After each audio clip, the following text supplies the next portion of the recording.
Assalamualaikum warahmatullahi wabarakatuh. Perkenalkan kami dari kelompok 5. Di sini kami akan membahas tentang analisa SWOT. Nah, adapun anggota kelompok kami yaitu saya sendiri, Fatah. Job desk-nya itu mencari referensi dan editor ya. Kemudian ada Krismadi, job desk-nya sama, mencari referensi dan editor.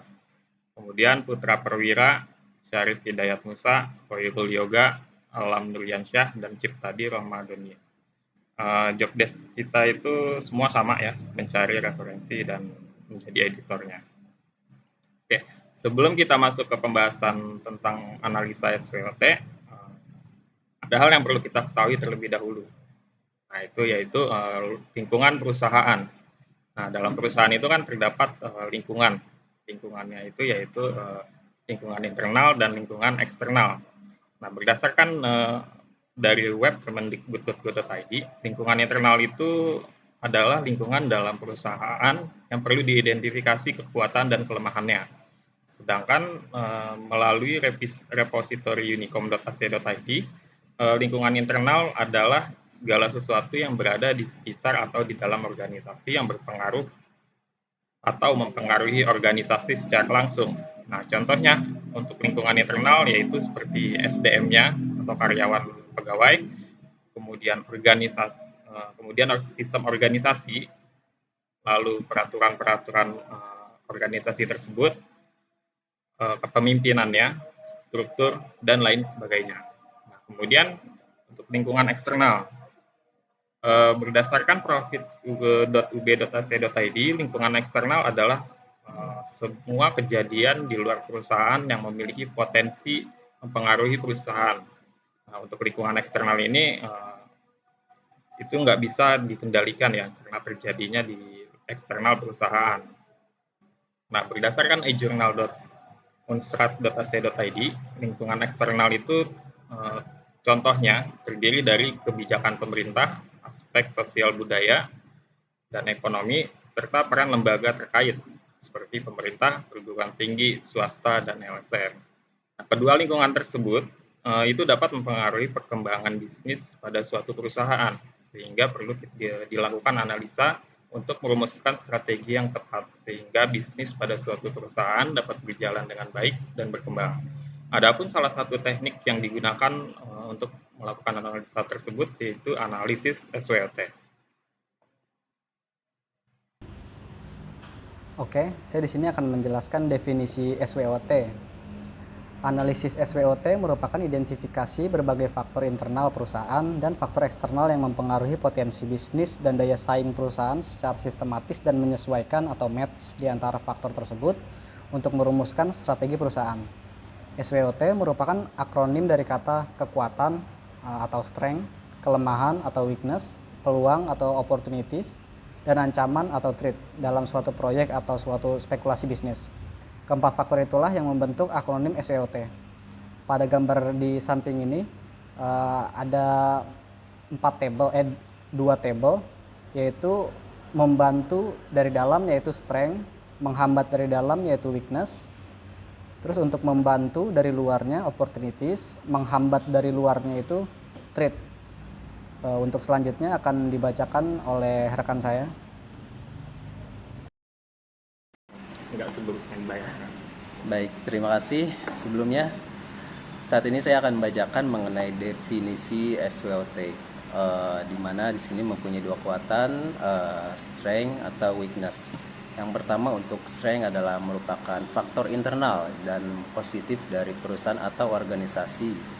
Contohnya seperti sumber daya atau SDM yang dimiliki perusahaan, organisasi, keuangan, aspek teknis dan operasional seperti keuangan perusahaan yang sehat, baik itu untuk di publik, untuk perusahaan yang sudah go public, itu akan memperkuat kepercayaan masyarakat umum. Dan untuk weakness-nya atau kelemahannya merupakan faktor internal dan negatif yang dapat mengurangi kekuatan perusahaan atau organisasi. Contohnya kurangnya modal, kurangnya reputasi, dan lain sebagainya, seperti kepercayaan penanam modal atau pemegang saham, atau kurang bagusnya perusahaan di mata masyarakat atau publik. Baik, silakan kami lanjut untuk ke rekan kami. Baik, saya akan melanjutkan presentasinya. Saya akan membahas opportunity atau peluang. Opportunity atau peluang merupakan faktor eksternal yang cenderung berkontribusi pada peningkatan bisnis suatu perusahaan atau organisasi.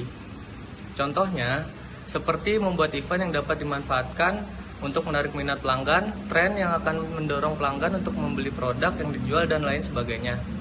Lalu threat adalah sebuah ancaman.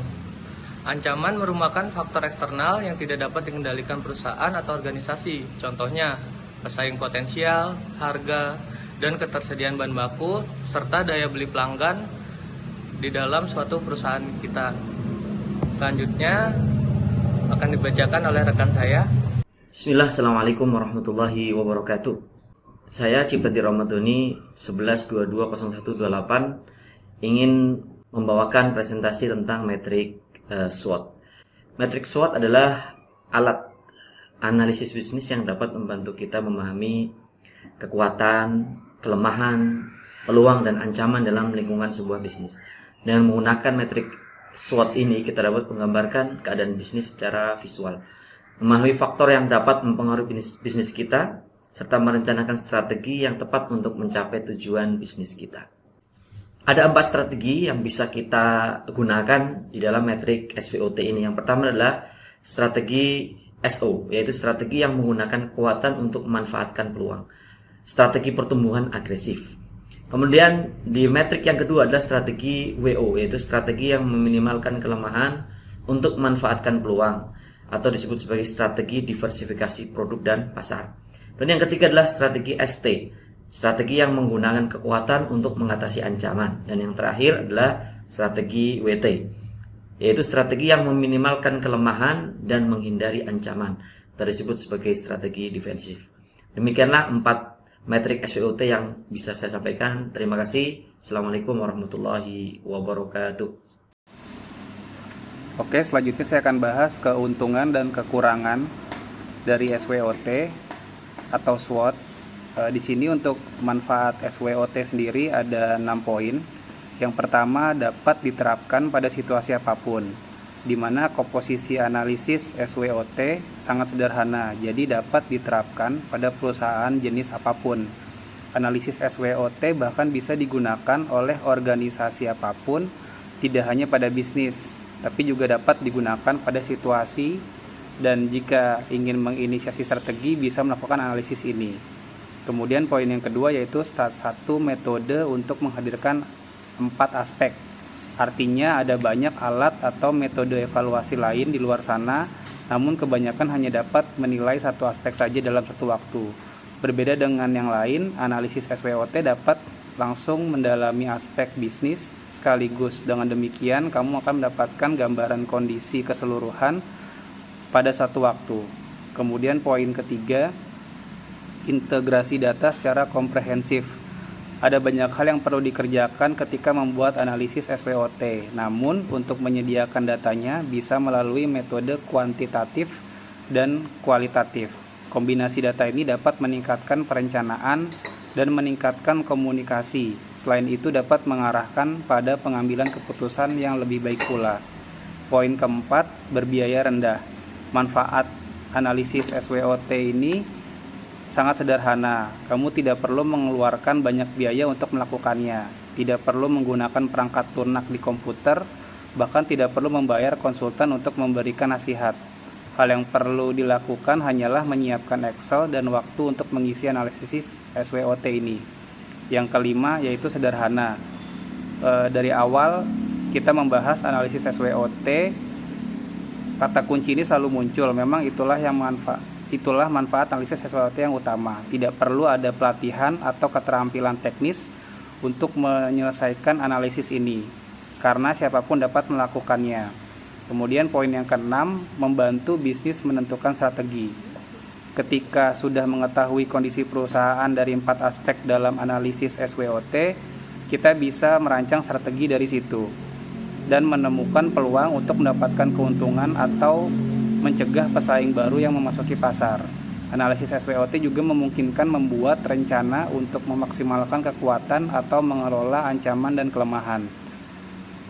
Dan untuk kekurangannya sendiri itu terdiri dari 4 poin juga, di mana poin yang pertama adalah tidak memprioritaskan masalah, sehingga berkemungkinan akan banyak hal yang tertunda atau terabaikan.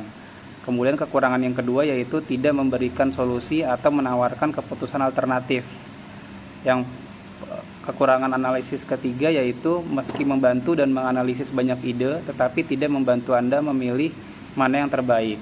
Dan yang terakhir, menghasilkan banyak informasi tetapi tidak semuanya tepat dan berguna untuk keputusan bisnis.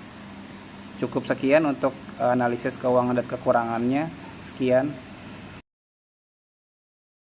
Selanjutnya saya akan melanjutkan presentasinya, yaitu cara membuat analisis SWOT, yaitu menguraikan apa saja yang ada di 4 komponen utama analisis SWOT, yaitu strength, weakness, opportunities, dan threats. Setelah menguraikan 4 faktor tersebut, maka selanjutnya adalah membuat strategi berdasarkan matriks SWOT. Hubungkan antara kekuatan, kelemahan, peluang, dan hambatan untuk saling melengkapi demi tercapainya tujuan. Bagaimana cara kekuatan kita bisa mengambil keuntungan dari peluang yang ada saat ini? Bagaimana cara mengatasi kelemahan yang menghambat kita dalam mengambil keuntungan dari peluang yang ada? Bagaimana kekuatan mampu menghadapi berbagai hambatan atau ancaman yang ada? Kemudian bagaimana cara mengatasi kelemahan yang mampu membuat ancaman baru? Silakan dilanjutkan. Kami dari kelompok 5 mengucapkan terima kasih atas perhatian dan atensinya. Wassalamualaikum warahmatullahi wabarakatuh.